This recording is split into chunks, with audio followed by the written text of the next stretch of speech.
જય શ્રી કૃષ્ણ પશુપાલક મિત્રો અને ખેડૂત મિત્રો. લગભગ બધા પશુપાલક મિત્રો આ જે ઔષધિ છે એનાથી જાણીતા છે, જેને ગુજરાતીમાં આપણે લાબરું કહીએ છીએ, કુંવારપાઠું પણ કહી શકાય અને એલોવેરા પણ કહી શકાય છે. તો મોસ્ટ ઓફલી આનો ઉપયોગ ઘણા બધા મિત્રો જાણતા પણ નથી હોતા. તો ખાસ તો ચોમાસાની ઋતુ ચાલુ થાય અને આપણા પશુની અંદર આવની અંદર સોજો આવી જતો હોય છે, તો તમારે એક દેશી ઉપચાર તરીકે આનો ઉપયોગ તમે કરી શકો છો.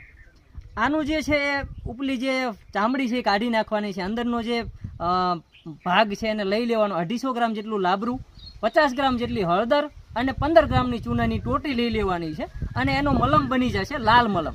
અને એ લાલ મલમ તમારા પશુને આવની અંદર જ્યારે હોજો આવી જાય છે ત્યારે જો તમે એકદમ લગાડશો, અઠવાડિયાની અંદર તો તમારે ગમે તેવો હોજો હોય છે એકદમ નોર્મલ થઈ જાય છે. પણ આને વાપરવા માટે દિવસની અંદર 3 થી 4 વખત તમારે આ લેપનો માલિશ કરવો પડશે. તો આઈ હોપ તમને આ વિડીયો ખૂબ જ ગમ્યો હોય તો લાઇક, શેર અને કોમેન્ટ કરજો. અને આવા નવા વિડીયો જોવા માટે આપણા પેજ